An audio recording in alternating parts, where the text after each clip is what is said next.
माझा संतोष देशमुख होण्याची वाट बघताय का? उरण तालुक्यातील पागोटे गावात सरपंचाने पोलिसांना सवाल केलाय। गावात धुडगूस घालणारे गावगुंड अजूनही मोकाट असल्याचा आरोप सरपंच कुणाल पाटील यांनी केलाय। न्यायालयाच्या आदेशानंतर गुन्हा दाखल, पण गुंडांना अटक करण्यात आली नाही असंही कुणाल पाटलांचं म्हणणं आहे। गावगुंडांच्या दहशतीमुळे ग्रामस्थ घाबरले आहेत असंही कुणाल पाटील यांचं म्हणणं आहे।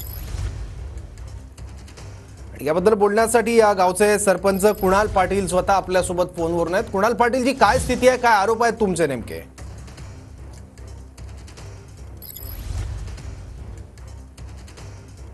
9/10/2024 ला त्याच्यानंतर मी पोलीस स्टेशनला गेलो। तिथं एनसीच घेतली नॉर्मल।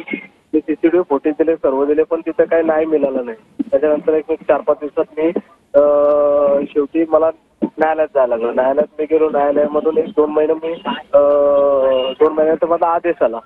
कोर्टाने निकाल दिला तर त्यांच्यावर 109 कलम असे 13 कलम टोटल दिले 19 तारखेला 19/12/2024 ला, आणि केस रजिस्टर झाली 22/12/2024 ला। आता एक 6 दिवस अगोदर तरी सुद्धा आता केस रजिस्टर होऊन त्यांच्यावर एवढं मोठे कलम पडून सुद्धा अजून त्यांना अटक होत नाही।